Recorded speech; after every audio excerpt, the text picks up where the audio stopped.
Now, ever since I've been here in this Parliament, every time the Treasurer's rose to his feet, and it's now 10 years I've been here, every time the Treasurer's risen to his feet on budget night, it's about the budget is returning to surplus.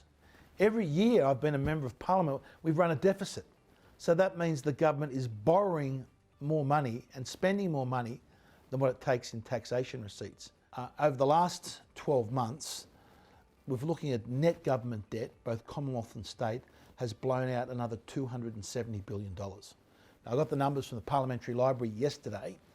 Before we go into tonight's budget, and we've got the Queensland budget coming up, our nation's net government debt, that's federal and state, stands at $902 billion.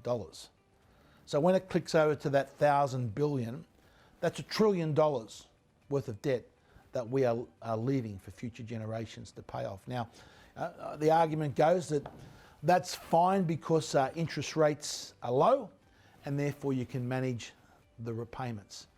But remember, it's not only the repayments, eventually these sums will mature, the bonds will mature, and we've either got to repay the debt, we've got to roll those bonds over at who knows what the interest rate will be.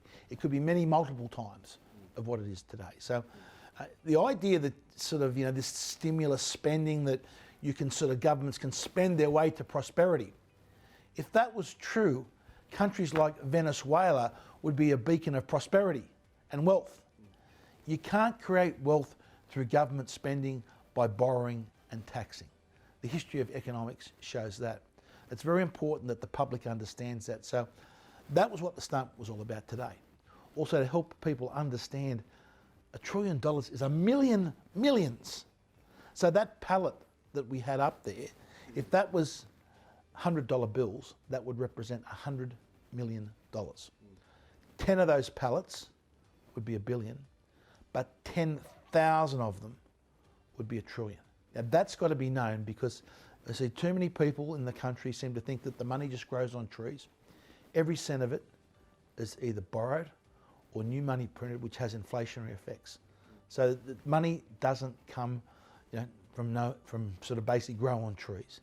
That was the what today's stunt we call it about. It was about educating as many people in the Australian public that we can that this is a very serious situation we have ourselves in.